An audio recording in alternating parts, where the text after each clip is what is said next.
जगत में प्रत्येक व्यक्ति को किसी ना किसी प्रकार की निर्बलता अवश्य होती है। जैसे कोई बहुत तेजी से दौड़ नहीं पाता तो कोई अधिक भार नहीं उठा पाता, कोई असाध्य रोग से पीड़ित रहता है तो कोई पढ़े हुए पाठों को स्मरण में नहीं रख पाता। ऐसे अनेकों उदाहरण और भी हैं।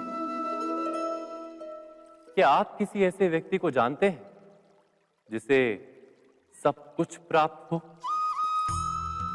और हम जीवन की उस एक निर्बलता को जीवन का केंद्र मानकर जीते हैं? इस कारणवश हृदय में दुख और असंतोष रहता है सदा। निर्बलता मनुष्य को जन्म से अथवा संजोग से प्राप्त होती है, किंतु उस निर्बलता को मनुष्य का मन अपनी मर्यादा बना लेता है। किंतु कुछ व्यक्ति ऐसे भी होते हैं जो अपने पुरुषार्थ और श्रम से उस निर्बलता को पराजित कर देते हैं। क्या भेद है उनमें और अन्य लोगों में? क्या आपने कभी विचार किया है? सरल सा उत्तर है इसका। जो व्यक्ति निर्बलता से पराजित नहीं होता, जो पुरुषार्थ करने का साहस रखता है हृदय में, वो निर्बलता को पार कर जाता है। अर्थात निर्बलता अवश्य ईश्वर देता है, किंतु मर्यादा मनुष्य का मन ही निर्मित करता है। स्वयं विचार कीजिए।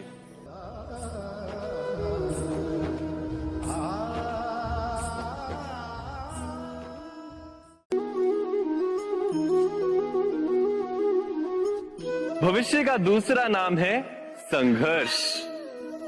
हृदय में आज इच्छा होती है और यदि पूर्ण नहीं हो पाती तो हृदय भविष्य की योजना बनाता है। भविष्य में इच्छा पूर्ण होगी ऐसी कल्पना करता रहता है, किंतु जीवन ना तो भविष्य में है ना अतीत में। जीवन तो इस क्षण का नाम, अर्थात इस क्षण का अनुभव ही जीवन का अनुभव। पर हम ये जानते हुए भी इतना सा सत्य समझ नहीं पाते।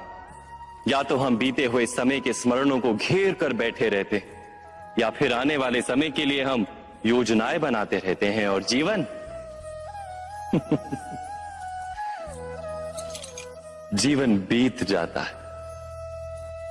एक सत्य यदि हम हृदय में उतार लें कि ना हम भविष्य देख सकते हैं, ना ही भविष्य निर्मित कर सकते हैं, हम तो केवल धैर्य और साहस के साथ भविष्य को आलिंगन दे सकते हैं, स्वागत कर सकते हैं भविष्य का।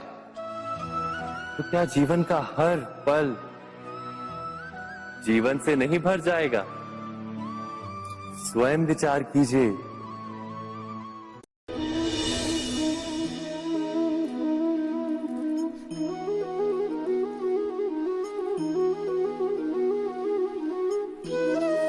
ज्ञान प्राप्ति सदा ही समर्पण से होती है, ये हम सब जानते हैं।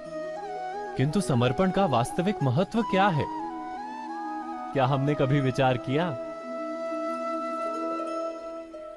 मनुष्य का मन सदा ही ज्ञान प्राप्ति में विभिन्न बाधाओं को उत्पन्न करता है। कभी किसी अन्य विद्यार्थी से ईर्ष्या हो जाती है, कभी पढ़ाए हुए पाठों पर संदेह जन्मता है और कभी गुरु द्वारा दिया गया दंड मन को अहंकार से भर देता है। नहीं, क्या ऐसा नहीं होता? न जाने कैसे कैसे विचार मन को भटकाते हैं और मन की इसी अयोग्य स्थिति के कारण हम ज्ञान प्राप्त नहीं कर पाते। मन की योग्य स्थिति केवल समर्पण से निर्मित होती है। समर्पण मनुष्य के अहंकार का नाश करता है। ईर्ष्या, महत्वाकांक्षा आदि भावनाओं को दूर कर हृदय को शांत करता है और मन को एकाग्र करता है। वास्तव में ईश्वर की सृष्टि में ना ज्ञान की मर्यादा है, ना ज्ञानियों की। गुरु दत्तात्रेय ने तो गाय और श्वान से भी ज्ञान प्राप्त कर लिया था। अर्थात विषय ब्रह्म ज्ञान का हो या जीवन के ज्ञान का या गुरुकुल में प्राप्त होने वाले ज्ञान का, उसकी प्राप्ति के लिए गुरु से अधिक महत्व है उस गुरु के प्रति हमारा समर्पण। क्या ये सत्य नहीं?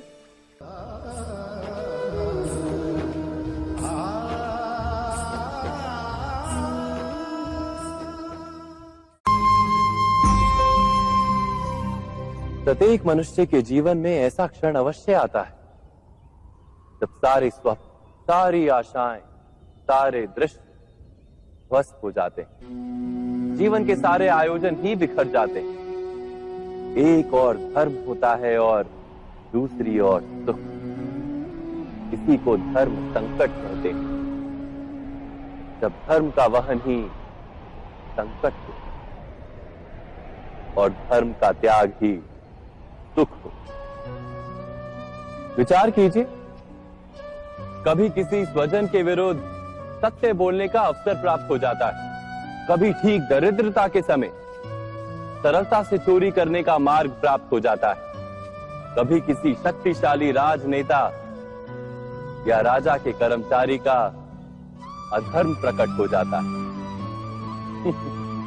सबके जीवन में ऐसी घटना बनती ही रहती है। अधिकतर लोग ऐसे किसी क्षण को धर्म संकट के रूप में जान ही नहीं पाते। हमें किसी प्रकार के संघर्ष का अनुभव ही नहीं होता। सहजता से सुख की ओर खींचे चले जाते हैं, जैसे मक्खी गुड़ की ओर खींची चली जाती। वास्तव में धर्म संकट का क्षण ईश्वर के निकट जाने का क्षण होता है। यदि हम संघर्षों से भयभीत ना हो, सुख की ओर आकर्षित ना हो, अपने धर्म पर दृढ़ रहे, तो ईश्वर का साक्षात्कार दूर नहीं।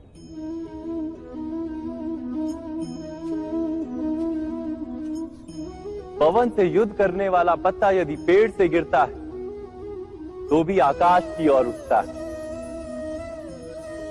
पवन से झुकने वाली घास वहीं भूमि पर रह जाती है। अर्थात धर्म संकट से यदि हम संकट को ही टाल दें तो सुख तो मिलता है, जीवन बढ़ता है, किंतु क्या चरित्र नहीं टूटता?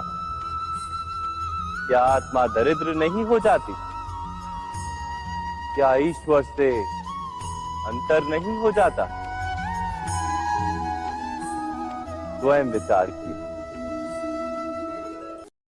दो व्यक्ति जब निकट आते हैं तो एक दूसरे के लिए सीमाएं और मर्यादाएं निर्मित करने का प्रयत्न अवश्य करते हैं। हम यदि सारे संबंधों पर विचार करें तो देखेंगे कि इन सारे संबंधों का आधार यही सीमाएं हैं जो हम दूसरों के लिए निर्मित करते हैं। और यदि अनजाने में भी कोई अन्य व्यक्ति इन सीमाओं को तोड़ता है तो उसी क्षण हमारा हृदय क्रोध से भर जाता है। इन सीमाओं का वास्तविक रूप क्या है? क्या हमने कभी विचार किया? सीमाओं के द्वारा हम दूसरे व्यक्ति को निर्णय करने की अनुमति नहीं देते। अपना निर्णय उस व्यक्ति पर थोपते, अर्थात किसी की स्वतंत्रता का अस्वीकार करते हैं। और जब स्वतंत्रता का अस्वीकार किया जाता है तो उसका हृदय दुख से भर जाता है। और जब वो सीमाओं को तोड़ता है तो हमारा हृदय क्रोध से भर जाता है। क्या ऐसा नहीं होता?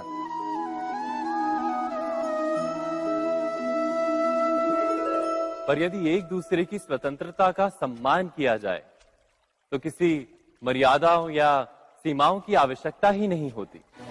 अर्थात जिस प्रकार स्वीकार किसी संबंध का देह है, क्या वैसे ही स्वतंत्रता किसी संबंध की आत्मा नहीं? स्वयं विचार कीजिए। सबके जीवन में ऐसा प्रसंग अवश्य आता है कि सत्य कहने का निश्चय होता है हृदय में, किंतु मुख से सत्य निकल नहीं पाता। कोई भय मन को घेर लेता है। किसी घटना अथवा प्रसंग के बारे में बात करना या फिर स्वयं से कोई भूल हो जाए उसके बारे में कुछ बोलना, क्या ये सत्य है? नहीं, ये तो केवल तथ्य है। अर्थात जैसा हुआ था वैसा केवल बोल देना सामान्य सी बात है। किंतु कभी कभी उस तथ्य को बोलते हुए भी भय लगता है। कदाचित किसी दूसरे की भावनाओं का विचार आता है मन। दूसरे को दुख होगा ये भय भी शब्दों को रोकता है। तो ये सत्य क्या है? क्या हमने कभी विचार किया है? जब भय रहते हुए भी कोई तथ्य बोलता है तो वो सत्य कहलाता है।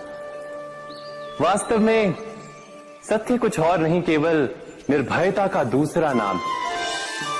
और निर्भय होने का कोई समय नहीं होता, क्योंकि निर्भयता आत्मा का स्वभाव है।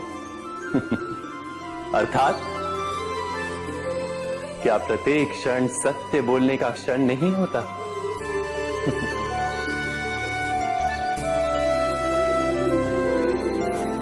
स्वयं विचार कीजिए।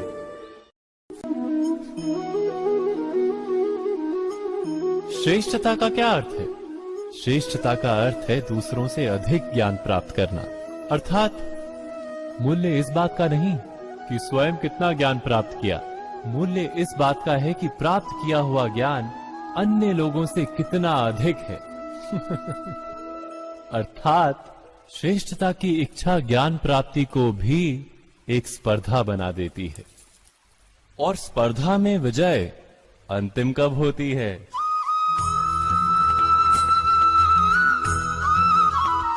कुछ समय के लिए तो श्रेष्ठ बना जा सकता है, किंतु सदा के लिए कोई श्रेष्ठ नहीं रह पाता।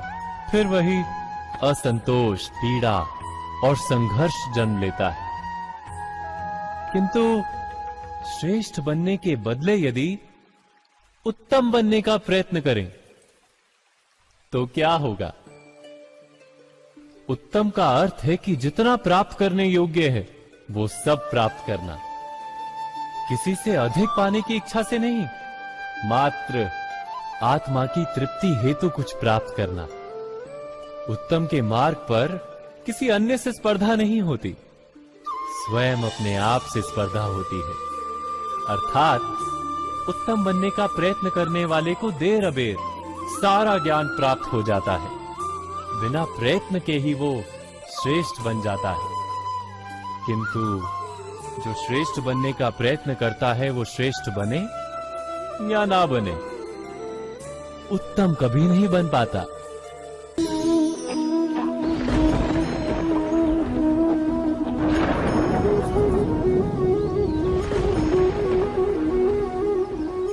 सपनों और पूर्वाभासों के आधार पर हम भविष्य के सुख दुख की कल्पना करते हैं। भविष्य के दुख का कारण दूर करने के लिए हम आज योजना बनाते हैं। किंतु कल के संकट को आज निर्मूल करने से हमें लाभ मिलता है या हानि पहुंचती है? ये प्रश्न हम कभी नहीं करते। सत्य तो ये है कि संकट और उसका निवारण साथ जनते हैं, व्यक्ति के लिए भी और सृष्टि के लिए भी।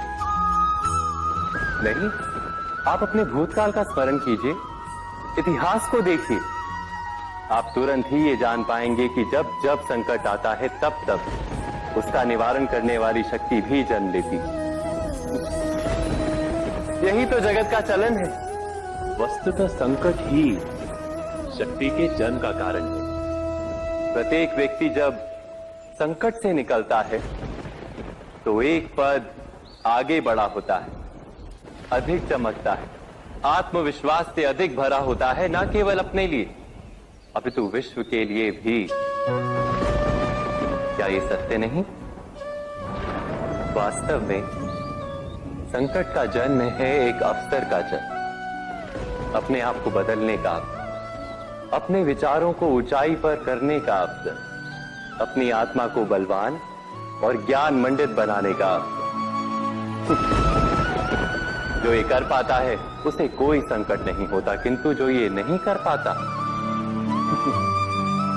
वो तो स्वयं एक संकट है विश्व के लिए। विचार कीजिए।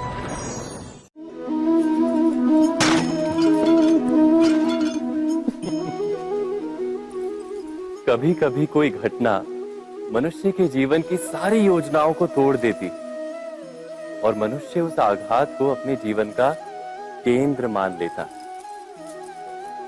पर क्या भविष्य मनुष्य की योजनाओं के आधार पर निर्मित होते हैं? नहीं। जिस प्रकार किसी ऊंचे पर्वत पर सर्वप्रथम चढ़ने वाला उस पर्वत की तलाई में बैठकर जो योजना बनाता है, क्या वही योजना उसे उस पर्वत की चोटी तक पहुंचाती है?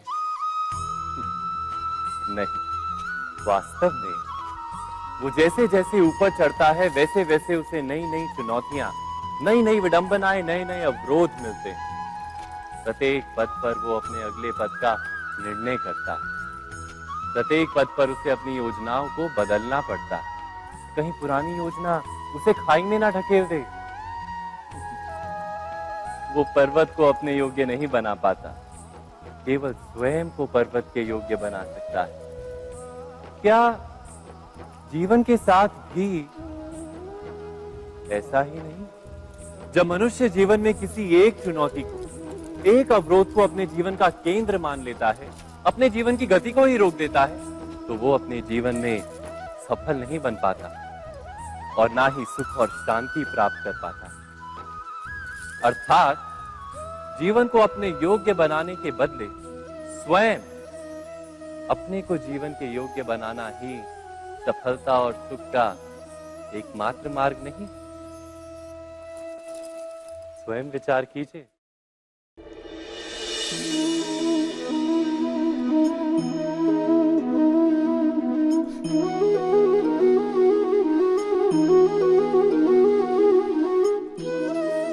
जीवन का हर क्षण निर्णय का क्षण होता है। प्रत्येक पद पर दूसरे पद के विषय में कोई निर्णय करना ही पड़ता है और निर्णय अपना प्रभाव छोड़ जाता है। आज किए गए निर्णय भविष्य में सुख अथवा दुख निर्मित करते हैं, ना केवल अपने लिए, अपने परिवार के लिए भी, आने वाली पीढ़ियों के लिए भी। जब कोई दुविधा सामने आती है तो मन व्याकुल हो जाता है, अनिश्चय से भर जाता है। निर्णय का वो क्षण युद्ध बन जाता है और मन बन जाता है युद्ध भूमि। अधिकतर निर्णय हम दुविधा का उपाय करने के लिए नहीं, केवल मन को शांत करने के लिए लेते हैं। पर क्या कोई दौड़ते हुए भोजन कर सकता है? नहीं। तो क्या युद्ध से जूझता हुआ मन कोई योग्य निर्णय ले पाएगा? वास्तव में शांत मन से जब कोई निर्णय करता है तो अपने लिए सुखद भविष्य बनाता है, किंतु अपने मन को शांत करने के लिए जब कोई निर्णय करता है तो वो व्यक्ति भविष्य में अपने लिए कांटों भरा वृक्ष लगाता है। स्वयं विचार कीजिएगा।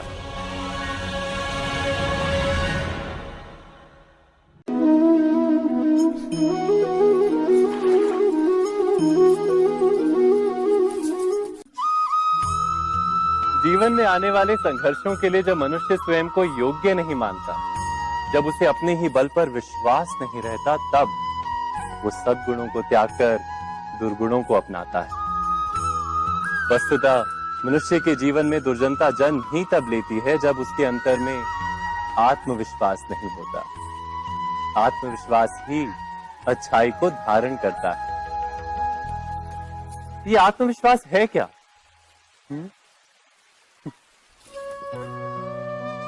जब मनुष्य ये मानता है कि जीवन का संघर्ष उसे दुर्बल बनाता है, तो उसे अपने ऊपर विश्वास नहीं रहता। वो संघर्ष के पार जाने के बदले संघर्ष से छूटने के उपाय ढूंढने लगता है। किंतु जब वो ये समझता है कि ये संघर्ष उसे अधिक शक्तिशाली बनाते हैं, ठीक जैसे व्यायाम करने से देह की शक्ति बढ़ती, तो प्रत्येक संघर्ष के साथ उसका उत्साह बढ़ता है। अर्थात आत्मविश्वास और कुछ भी नहीं, मन की स्थिति, जीवन को देखने का दृष्टिकोण मात्र है। और जीवन का दृष्टिकोण तो मनुष्य के अपने वश में होता है। स्वयं विचार कीजिए।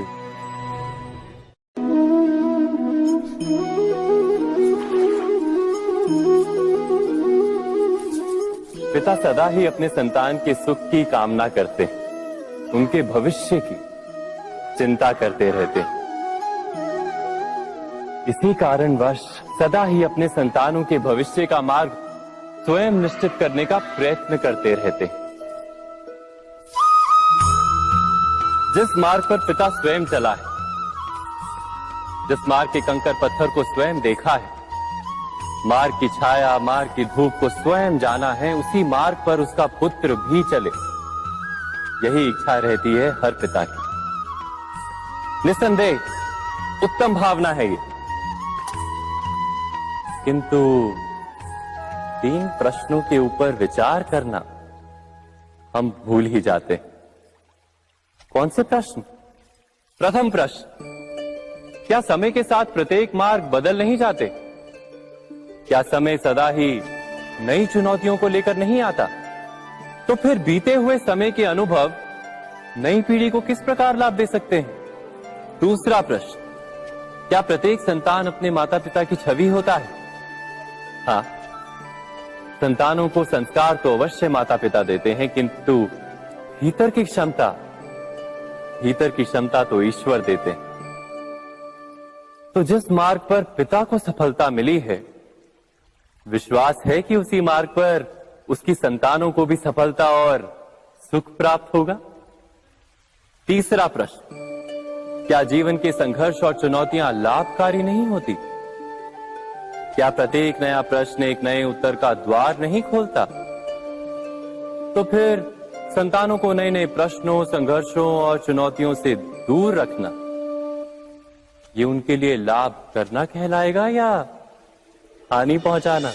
अर्थात जिस प्रकार संतान के भविष्य का निर्माण करने के बदले उसके चरित्र का निर्माण करना श्रेष्ठ है, वैसे ही संतानों के जीवन का मार्ग निश्चित करने के बदले उन्हें नए संघर्षों के साथ जूझने के लिए मनोबल व ज्ञान देना अधिक लाभदायक नहीं होगा? स्वयं विचार कीजिए। मनुष्य की सबसे बड़ी दुर्बलता क्या होती है? सोचिए। धन, प्रेम, अहंकार। मनुष्य की सबसे बड़ी दुर्बलता होती है उसके रहस्य। चाहे आप कितने भी शक्तिशाली क्यों ना हो, कितने भी प्रबल क्यों ना हो, परंतु उसके रहस्य उसके नाश की चाबी होती है। इसलिए यदि प्रबल रहना है, शक्तिशाली रहना है, समर्थ रहना है, तो अपने रहस्य को किसी को भी ना बताएं, ना मित्र को और ना ही शत्रु को, क्योंकि समय पड़ने पर कब कौन शत्रु हो जाए ऐसा कहना संभव नहीं। विभीषण को रावण के अमृत कुंड का ज्ञात था, इसीलिए प्रभु श्री राम रावण का वध करने में सफल हो सके। इसलिए उचित यही है कि आप अपने रहस्य को स्वयं तक ही सीमित रखें। मनुष्य जीवन की परीक्षा में सफल होने के लिए क्या नहीं करता? वो परिश्रम करता है, दौड़ भाग करता है, और ये सब करने के पश्चात भी जब उसका काम नहीं बनता तो वो नकल करता है ना? तनिक लौटिए अपने बचपन में, स्मरण कीजिए अपने बचपन की स्मृतियों का। क्या स्मरण हुआ? विद्यालय में जब आप परीक्षा देने जाते थे तो क्या होता था? आप ना सहे, परंतु कोई ना कोई सफलता पाने के लिए नकल करता ही था और उत्तीर्ण भी हो जाता था, है ना? परंतु जीवन की परीक्षा ऐसी नहीं होती। नकल करने वाला सफल नहीं होता। कारण विद्यालय में सबके प्रश्न पत्र एक होते थे, परंतु जीवन के प्रश्न पत्र और उनकी कठिनाई सबके लिए भिन्न होती, तो निश्चित रूप से उनके उत्तर भी भिन्न होंगे ना। इसलिए यदि आपको जीवन में सफलता पानी है तो नकल ना कीजिए, स्वयं के प्रश्नों का उत्तर स्वयं ढूंढिए और सफलता आपकी ही होगी। मनुष्य का जीवन हार और जीत, विजय और पराजय सफलता और असफलता के मध्य झूलता रहता है। आपके साथ भी ऐसा होता होगा, है ना? जब आप सफल होते हैं, किसी चुनौती पर विजय पाते हैं, तो मन प्रसन्नता से आनंद के उपवन में झूमने लगता है। और जब आप असफल होते हैं, तब मन दुख और पीड़ा के सागर में डूबने लगता है। परंतु वास्तव में सफलता और असफलता है क्या? तनिक ध्यान से सोचिए। ये केवल हमारी मनोस्थिति मात्र है। हमारी पराजय तब नहीं होती जब हमारा शत्रु विजय प्राप्त कर ले। हमारी पराजय तब होती है जब हम पराजय स्वीकार कर लें। हम असफल तब नहीं होते जब हम लक्ष्य ना पा सके।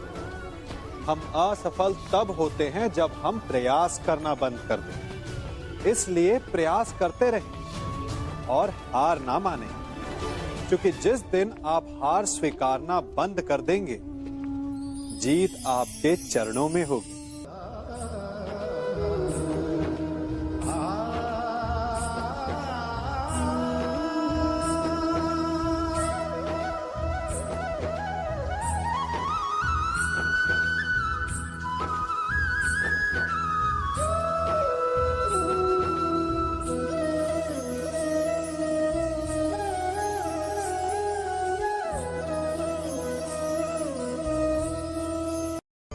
आप सबने बरगद के वृक्ष को तो देखा ही होगा। क्या आपको ज्ञात है, बरगद के वृक्ष के बीज का आकार राई से भी छोटा होता है, परंतु बरगद का वृक्ष संसार के महाकाय वृक्षों में जाना जाता है। जब उसका जन्म होता है, तब उसमें वो जटाएं, वो शाखाएं नहीं होती, परंतु जैसे जैसे उसका विस्तार होता है, जैसे जैसे वो अधिक शाखाओं का भार उठाता है, अधिक पत्तियों का सृजन करता है, वैसे वैसे उसकी शाखाएं जटाएं बनकर जड़ तक पहुंचती है और इस वृक्ष को सहारा देती है। ये जीवन का बहुत महत्वपूर्ण पथ है। बिना लोभ लालच शुभ कार्य करें, अन्य लोगों की सहायता करें। धीरे धीरे आपने जिनकी सहायता की, वो आपके सहायक बनते जाएंगे, आपकी जड़ों को और बलशाली बनाएंगे, आयु, मान और आकार बढ़ाएंगे। सहजीवन, सहायता और निष्काम कर्म आपको मृत्यु के पश्चात भी मरने नहीं देगा, आपको अमर रखेगा। हमारा शरीर प्रकृति का एक महान आविष्कार है। इससे जटिल संरचना संसार में और कोई नहीं। हमारा शरीर जितना जटिल है, यदि इसे ठीक से जाना जाए तो इससे अधिक सरल ज्ञान देने वाला और कोई नहीं। हमारे शरीर में 5 इंद्रियां होती हैं, जो हमें भाव, गुण और वस्तुओं का बोध कराती हैं। हमारे पास आंखें हैं, नाक है, स्पर्श के लिए त्वचा है, कान है और जीभा है। सबका भिन्न भिन्न कार्य है। आंखों से देखना, कानों से सुनना, नथनों से श्वास लेना, त्वचा से स्पर्श करना और जीभा से स्वाद लेना। परंतु क्या आपने कभी सोचा कि प्रकृति ने हमें 2 आंखें दी, 2 नथने दी, 2 कान दी, स्पर्श के लिए ये पूरा शरीर दिया, परंतु जीभा केवल 1 दी? ऐसा क्यों? क्योंकि प्रकृति चाहती है कि हम देखें अधिक, सुने अधिक और ज्ञान अधिक अर्जित करें, बोले कम। क्योंकि अधिक वाचाल नाश को निमंत्रण देता है। स्मरण रखिएगा।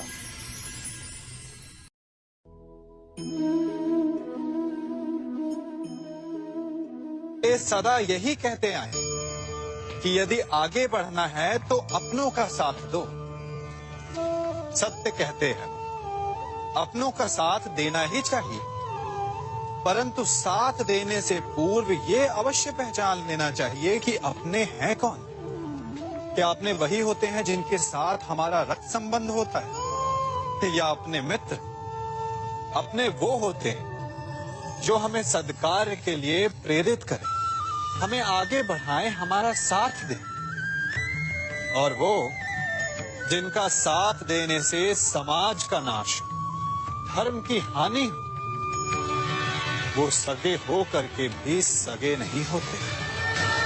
इसलिए जब अपनों की परिभाषा का चुनाव करें तो उन्हें अपना माने जो आपका साथ दे, उन्हें नहीं जो हमें अज्ञान के मार्ग पर ले जाएं।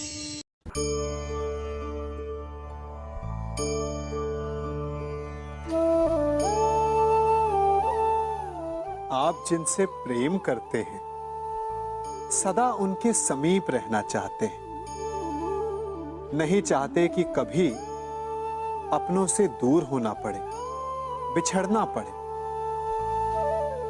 परंतु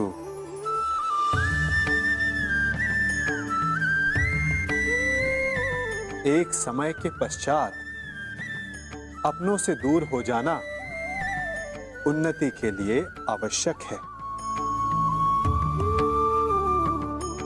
आप माता पिता हैं ना? यदि आप अपनी संतान के जीवन के हर पग पर उनका मार्गदर्शन करते रहेंगे तो आपकी संतान स्वयं मार्ग चुनना कैसे सीखेगी? मार्ग के कांटों से स्वयं को बचाना कैसे सीखेगी? इसीलिए एक समय के पश्चात अपनों से बनाई गई दूरी सदा लाभदायक रहती है। आज मैं आप सबको एक कथा सुनाता हूं। एक दिन प्रातः एक व्यापारी अपने घर से निकला। घर से निकलते ही एक बिल्ली ने उस व्यापारी का मार्ग काट दिया। व्यापारी घबरा गया, वो फिर से घर लौट गया और शुभ घड़ी की प्रतीक्षा करने लगा। और जब वो पुनः अपने घर से निकला तब वो वाहन जा चुका था जिससे राजा तक पहुंचकर उसे भेंट देनी थी। राजा को भेंट नहीं मिली। राजा क्रोधित हो गए। राजा ने उस व्यापारी का व्यापार बंद करवा दिया। इस कारण व्यापारी क्रोधित होकर घर पर अपनी पत्नी से लड़ बैठा। पत्नी अपने बच्चों समेत मैके वापस चली गई और उस व्यापारी के जीवन में यदि कुछ रह गया था तो केवल अंधकार। और इन सब का कारण वो उस बिल्ली को मानता रहा जिसने उसका मार्ग काटा था। ऐसा ही एक दूसरा व्यापारी राजा को भेंट देने निकला और उस व्यापारी का मार्ग भी एक बिल्ली ने काट दिया। वो व्यापारी तनिक घबराया, परंतु उसने आगे बढ़ना अधिक उचित समझा। राजा तक वो समय पर पहुंचा। उसने राजा को भेंट दी। राजा प्रसन्न हुए और राजा ने व्यापारी को अपना व्यापार बढ़ाने की अनुमति दी, स्वर्ण आभूषण दी। जब व्यापारी घर पर पहुंचा तो पत्नी को आभूषण और अपने बच्चों को देने के लिए वस्त्र थे उसके पास। हर ओर प्रसन्नता थी। समझ रहे हैं ना? दोनों के साथ एक ही प्रकार की घटना हुई, परंतु दोनों की प्रतिक्रिया भिन्न थी। ऐसा ही हमारा जीवन भी है। हमारे जीवन में प्रारब्ध का अपना स्थान है, परंतु उससे कई अधिक महत्वपूर्ण हमारी प्रतिक्रिया, हमारे सोच का प्रभाव है, क्योंकि यही हमारे जीवन को आकार देते हैं। इसलिए अपनी सोच को सकारात्मक रखिए। आपका जीवन सदैव आनंदमय।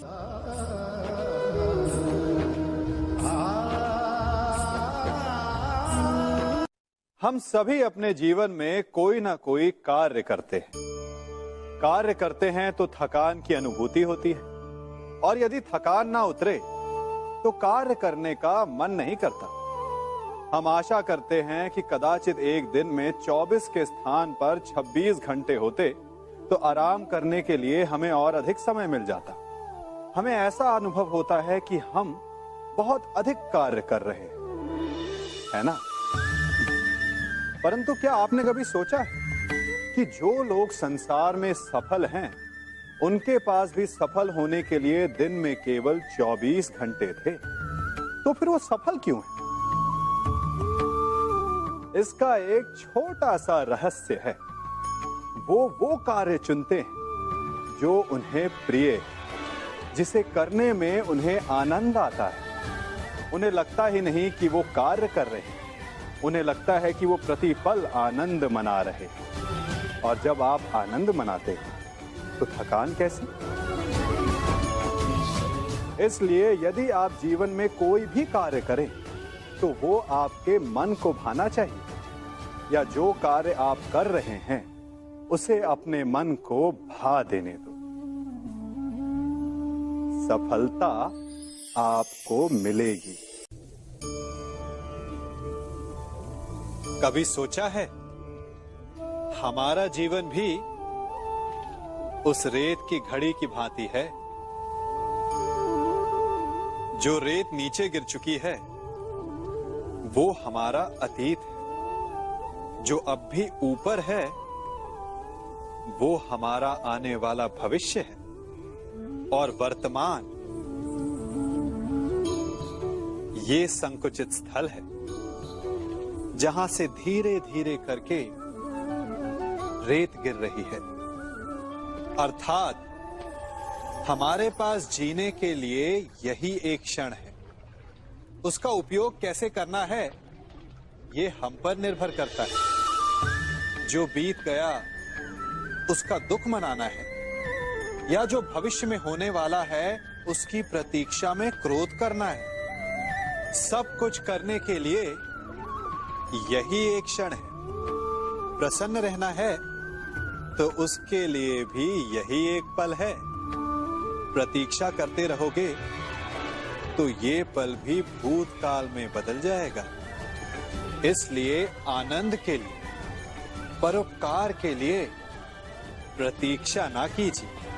आपके पास जो पल है उनका भरपूर सदुपयोग कीजिए, क्योंकि इस घड़ी को पलटकर आप फिर से समय अवश्य गिन सकते हैं, परंतु अपना बीता हुआ समय आप वापस नहीं लौटा पाएंगे।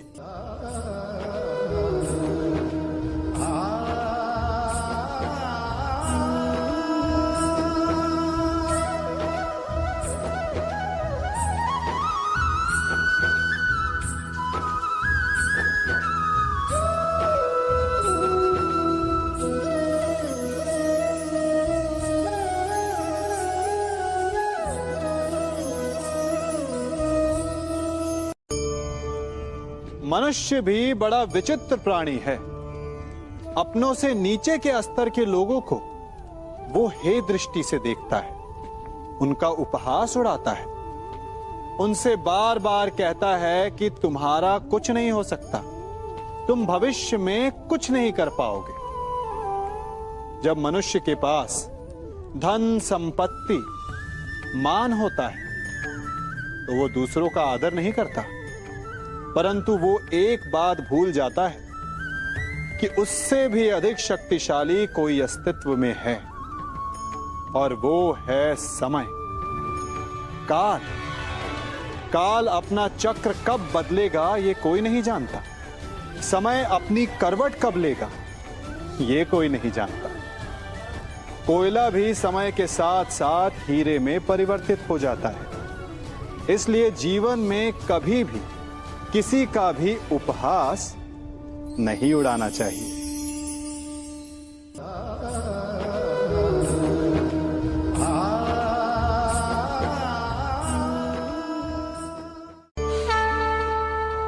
गर्व,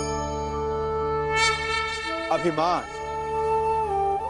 और अहंकार, ये तीनों सुनने में एक जैसे लगते हैं, परंतु तीनों का अर्थ भिन्न होता है और परिणाम भी। तीनों का आरंभ प्रेम से होता है। स्वयं से प्रेम, परिश्रम हमारे मन में गर्व को जन्म देता है, और सफलता अभिमान जगाती है। यहां तक ठीक है, परंतु जब ये भावना अहंकार बन जाती है तब वो समस्या बन जाती है।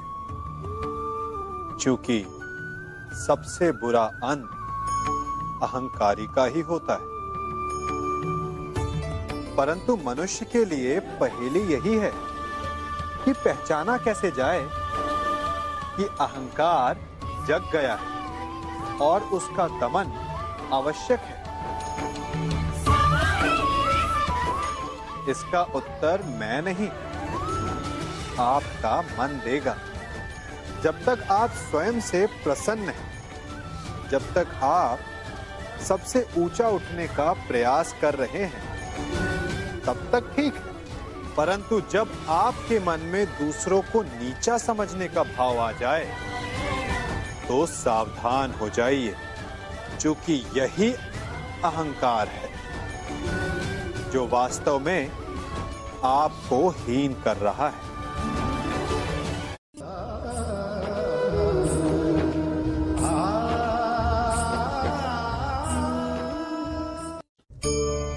आज मैं आप सबको एक कहानी सुनाता हूं। एक दिन गोकुल में दो व्यापारी आए। एक व्यापारी शहद का था, बड़ा मीठा शहद था उसका, परंतु वो गोकुल में टिक नहीं पाया। उसके व्यापार ने घाटा खाया और शीघ्र ही वो गोकुल छोड़कर चला गया। और दूसरा व्यापारी मिर्च का था।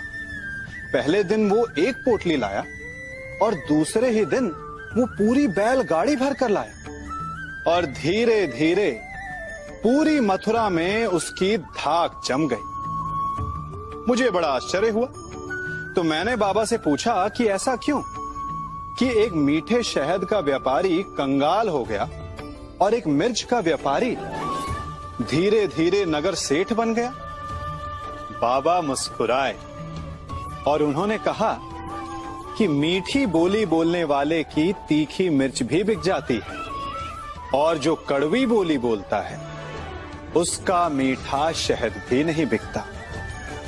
वाह, कितने उत्तम विचार हैं उनके। और उचित ही है। मनुष्य अपने जीवन में सदैव अपने वचनों से उठता है और अपने वचनों से ही गिरता है। इसलिए अपने जीवन में सदैव मीठी बोली बोलने का प्रयास कीजिए, आपका जीवन सरल हो जाएगा। मनुष्य की सबसे बड़ी दुर्बलता क्या होती है? सोचिए। धन, प्रेम, अहंकार। मनुष्य की सबसे बड़ी दुर्बलता होती है उसके रहस्य। चाहे आप कितने भी शक्तिशाली क्यों ना हो, कितने भी प्रबल क्यों ना हो, परंतु उसके रहस्य उसके नाश की चाबी होती है। इसलिए यदि प्रबल रहना है, शक्तिशाली रहना है, समर्थ रहना है, तो अपने रहस्य को किसी को भी ना बताएं, ना मित्र को और ना ही शत्रु को, क्योंकि समय पड़ने पर कब कौन शत्रु हो जाए ऐसा कहना संभव नहीं। विभीषण को रावण के अमृत कुंड का ज्ञात था, इसीलिए प्रभु श्री राम रावण का वध करने में सफल हो सके। इसलिए उचित यही है कि आप अपने रहस्य को स्वयं तक ही सीमित रखें।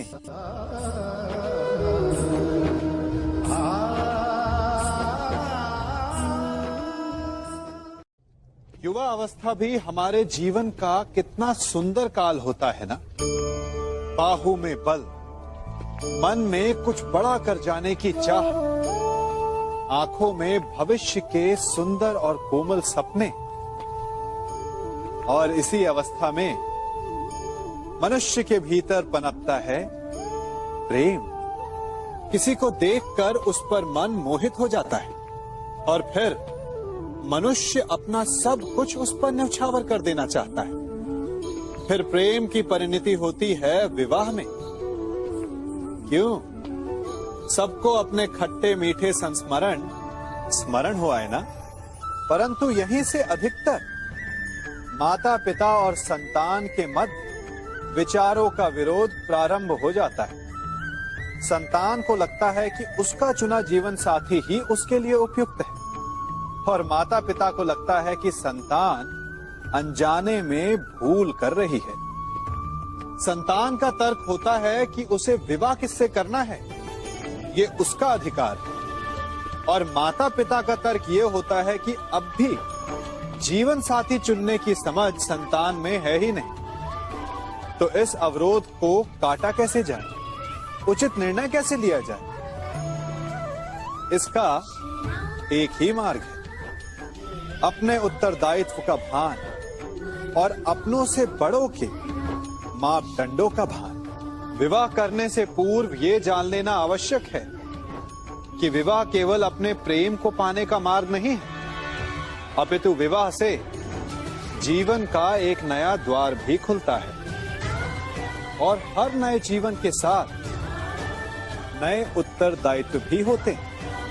और यदि इन उत्तरदायित्वों को समझकर निर्णय लिया जाए तो विश्वास कीजिए, आपका दाम्पत्य जीवन आनंद से भरा रहेगा और आपको कभी यह पछतावा नहीं होगा कि आपने कोई अनुचित निर्णय लिया।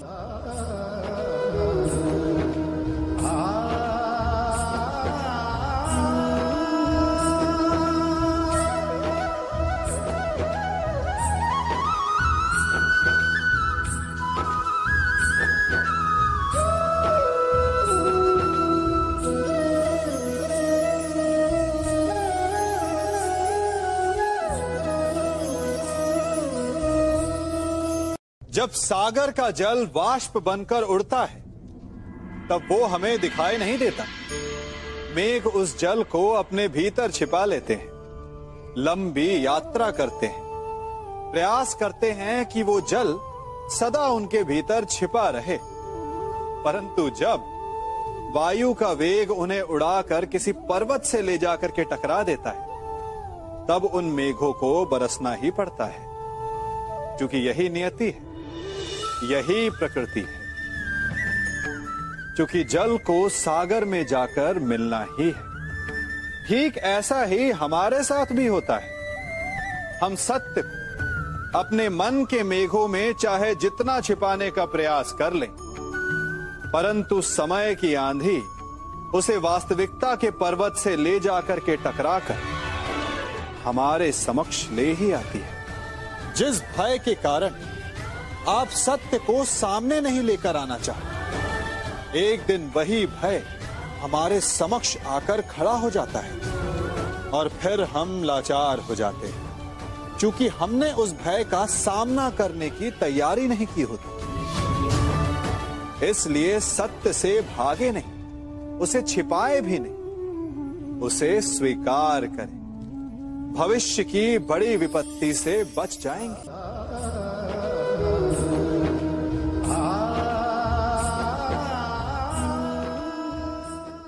कभी कभी आप सबके जीवन में एक ऐसी विचित्र समस्या अवश्य आती है कि शक्तिशाली के समक्ष मौन हो जाए। कि उस शक्तिशाली से विवाद करने से बचने के लिए आप मौन रह जाते। मानता हूं, ऐसा करने से आप एक विवाद से बच जाते, एक संघर्ष से बच जाते। परंतु ऐसा बचाव एक बड़े संघर्ष को जन्म दे देता है। कैसे? हमारा मौन रहना अनजाने में उसका समर्थन बन जाता है और वो स्वयं को अधिक शक्तिशाली अनुभव करता है और यहां से हमारा दमन प्रारंभ हो जाता है। एक के बाद एक हम अन्याय में अनचाहे रूप से सम्मिलित होते चले जाते हैं। तो इसका तोड़ क्या है? ये समझने के लिए ये जानना आवश्यक है कि ऐसी कौन सी बात है जो आपको विरोध करने से रोकती है। ये सामने वाले की शक्ति नहीं जो आपको रोकती है, ये आपके भीतर छिपा भय है जो आपको रोकता है। हाँ, कभी कभी भय आपकी सुरक्षा अवश्य कर सकता है, परंतु साथ साथ ये भी जानना आवश्यक है कि ये भय ही है जो आपको मौन भी रखता है। इसलिए अपने मन से भय को निकालिए और खुलकर अनीति का, अन्याय का विरोध कीजिए और फिर देखिएगा आपका मन कितना मुक्त, कितना हल्का अनुभव करेगा।